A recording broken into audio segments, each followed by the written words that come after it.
علی رسولہ الکریم اما بعد۔ پارہ نمبر 11 سورہ یونس آیت نمبر 18۔ اعوذ باللہ من الشیطان الرجیم بسم اللہ الرحمن الرحیم۔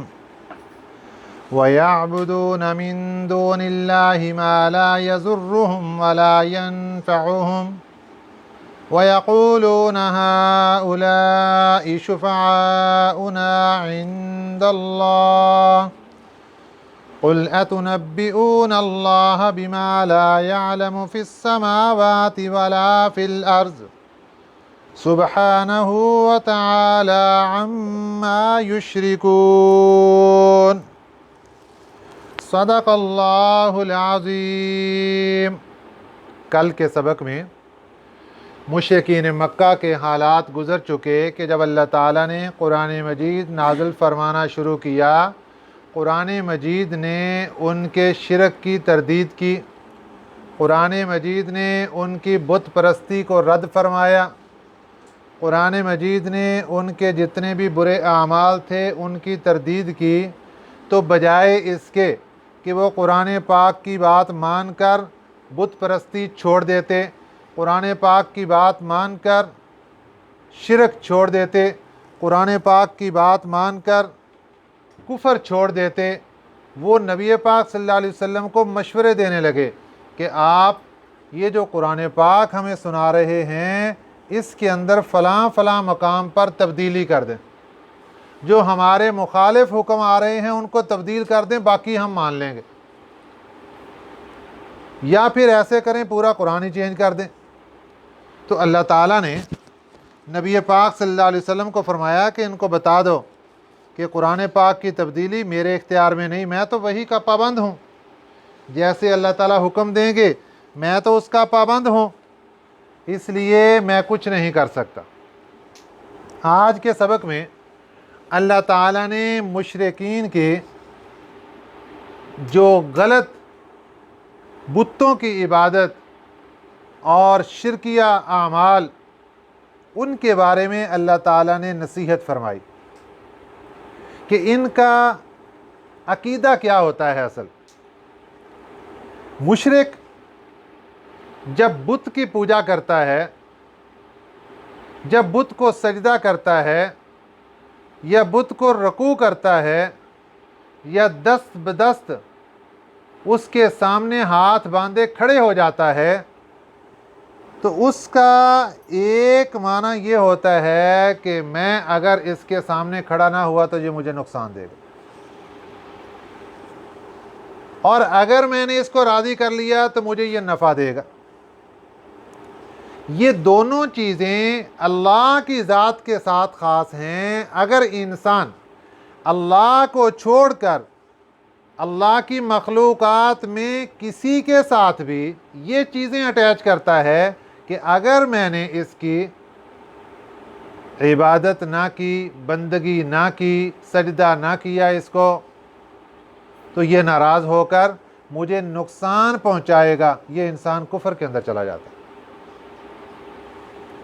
اور اگر میں نے اس کو راضی کر لیا تو مجھے یہ نفع پہنچائے گا، یہ انسان کفر کے اندر چلا گیا۔ یاد رکھیں کہ ایک تو ہے عقیدہ بنانا، شرک کا عقیدہ وہ تو گناہ ہے ہی ہے، اور ایک ہے انتہائی درجے کی تعظیم کرنا، یہ بھی شرک ہے۔ انتہائی درجے کی تعظیم تین طریقے سے ہو سکتی ہے۔ نمبر 1 جسم کے ذریعے سے، نمبر 2 زبان کے ذریعے سے، نمبر 3 مال کے ذریعے سے۔ جسم کے ذریعے تعظیم کیسے؟ کہ کسی کے سامنے ہاتھ باندھ کر کھڑا ہو گیا، جس طرح نماز کے اندر کھڑا ہوتا ہے، اور دل کے اندر یہ عقیدہ رکھا کہ میں اس کے سامنے کھڑا ہوں، اس کو راضی کر رہا ہوں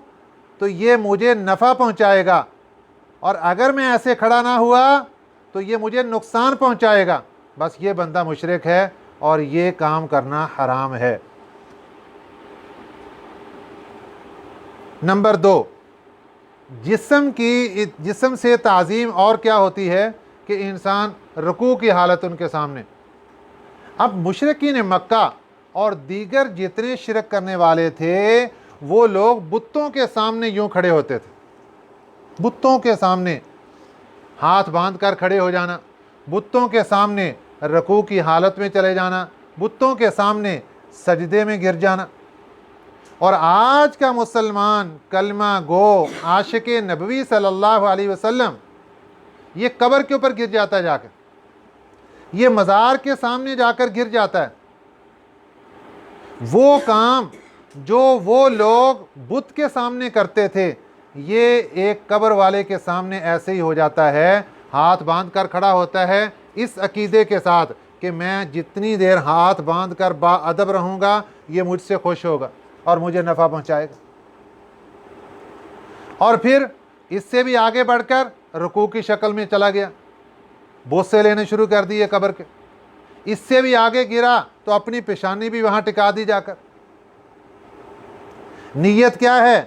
کہ یہ مجھے نقصان پہنچا سکتا ہے، یہ مجھے نفع پہنچا سکتا ہے۔ یہ ایک صورت ہے جسم کے ذریعے سے انتہائی تعظیم کرتے ہوئے، میں تو تعظیم کر رہا تھا جی،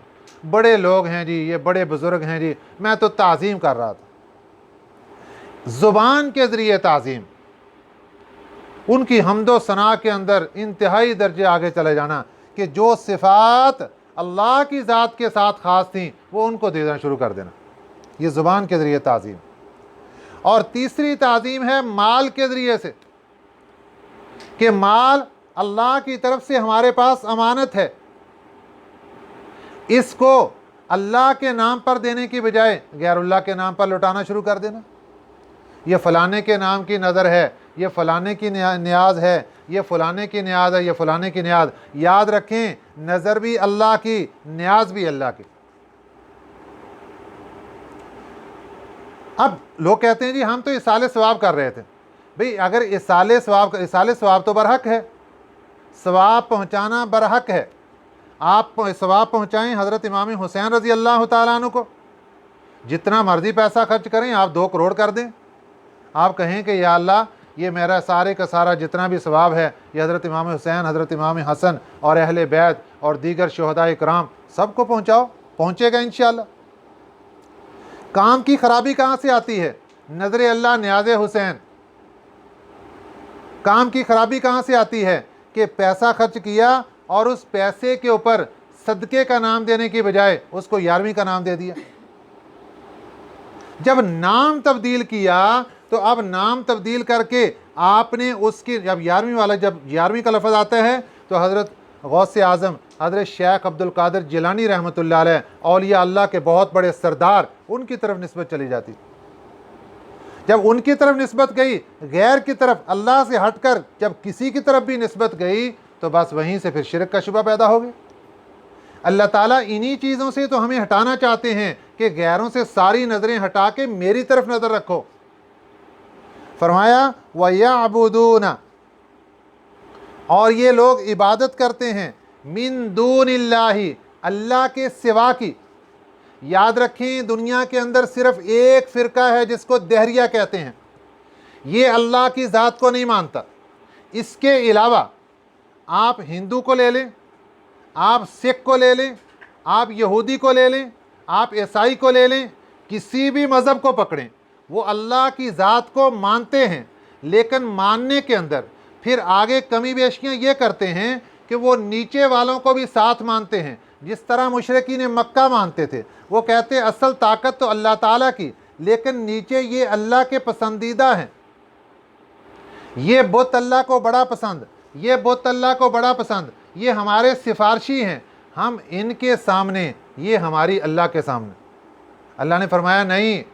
یہاں درمیان میں واسطے دینے کی کیا ضرورت ہے، ڈائریکٹ آؤ میرے سامنے اور مجھ سے ڈائریکٹ بات کرو۔ وقال ربکم ادعونی استجب لکم، اللہ نے فرمایا مجھ سے دعا مانگو، میں تمہاری دعا کو قبول کروں گا۔ وَنَحْنُ أَقْرَبُ إِلَيْهِ مِنْ حَبْلِ الْوَرِيدِ، اور میں تمہاری شاہ رگ سے بھی زیادہ قریب ہوں۔ تو اللہ تعالیٰ فرماتے ہیں ڈائریکٹ مانگو۔ اب جب ڈائریکٹ اللہ تعالیٰ کی ذات سے مانگیں گے، یہ جو درمیان کے اندر یہ مشرکین مکہ نے سلسلہ شروع کیا، اور آج کا مسلمان بھی شیطان کے دھوکے کے اندر آ گیا، انہوں نے قبر والوں کو درمیان کے اندر شامل کرنا شروع کر دیے۔ تو اللہ نے پوری بات کی وَيَعْبُدُونَ، اور یہ عبادت کرتے ہیں من دون اللہ اللہ کے سوا کی، ما اس چیز کی، لا یضرہم جو ان کو نقصان نہیں دے سکتے، ولا ینفعہم اور ان کو نفع بھی نہیں دے سکتے۔ یہ عبادت کرتے ہیں اس نیت سے کہ شاید ان کو خوش کر لیں گے تو ہمیں نفع دے دیں گے، اگر ہم نے ان کو ناراض کیا تو یہ ہمیں نقصان دیں گے، حالانکہ ایسا کوئی مسئلہ نہیں ہے، نہ یہ نفع دینے کے لائق نہ یہ نقصان پہنچانے کے لائق، خواہ وہ بت ہو خواہ وہ کوئی بھی مزار والا صاحب ولی بزرگ ہو۔ یاد رکھیں کہ بزرگان دین کا احترام لازم ہے، بزرگان دین ہماری آنکھوں کی ٹھنڈک ہیں، وہ ہمارے سر کے تاج ہیں، انہوں نے اپنی زندگی کے اندر ان چیزوں کی نفی کی، اور آج انہی کے مزارات پر وہ سارا شرک ہو رہا ہے جس کی وہ ساری زندگی بیچارے تردید کرتے رہے۔ ہمارے آقا صلی اللہ علیہ وسلم اللہ تعالیٰ سے دعا کر کے گئے، اے میرے پیارے اللہ میری قبر کو بت گاہ نہ بنا دینا کہ یہاں پر آ کر لوگ مزار بنا کے اور یہاں پہ سجدے کرنے شروع کر دیں اور یہاں چومنا چاٹی شروع کر دیں۔ ہمارے آقا صلی اللہ علیہ وسلم دعائیں مانگ کر گئے اور اللہ نے بچا لیا، اللہ نے محفوظ رکھا ہوا۔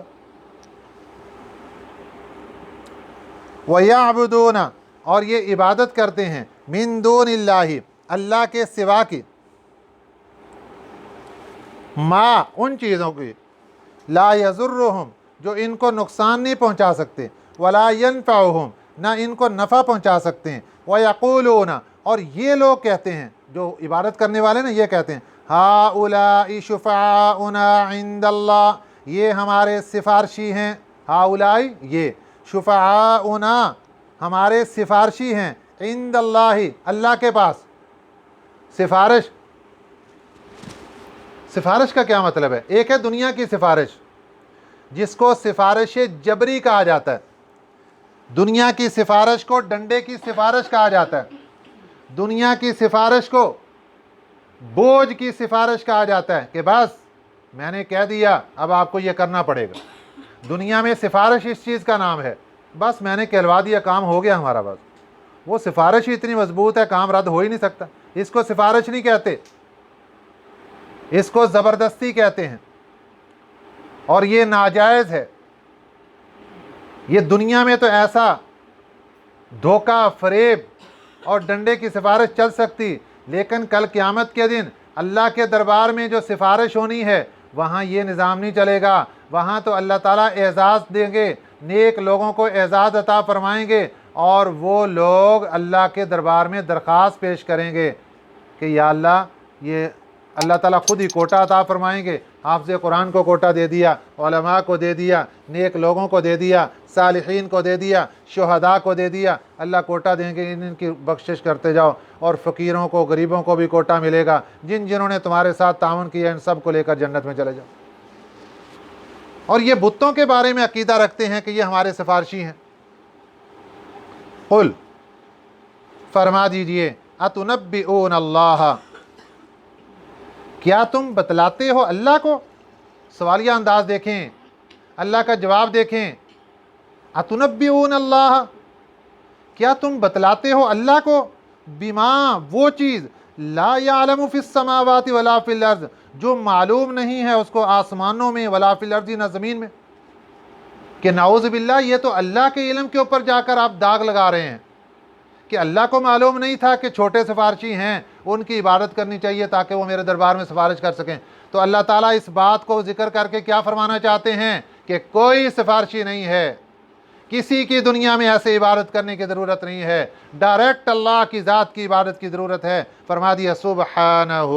وہ ذات پاک ہے، وتعالی اور وہ بلند و برتر ہے، اما اس چیز سے یشرکون جو وہ شریک کرتے ہیں۔ اللہ کی ذات کے ساتھ جو شریک کر رہے ہیں یہ سب کے سب سے اللہ تعالیٰ کی ذات برتر ہے، بلند ہے۔ وما كان الناس الا امة واحدة حضرت آدم علیہ السلام کی پیدائش ہوئی، آپ جنت میں چلے گئے، آپ دنیا میں تشریف لائے، حضرت اماں حوا علیہ السلام بھی تشریف لائیں، انسانی سلسلے کا آغاز ہوا، تو اللہ تعالیٰ فرماتے ہیں اس وقت ایک ہی جماعت تھی، سب اللہ کو ماننے والے، شرک کا کوئی شائبہ نہیں تھا، دور دراز تک کوئی مشرک نہیں، کوئی گناہگار نہیں،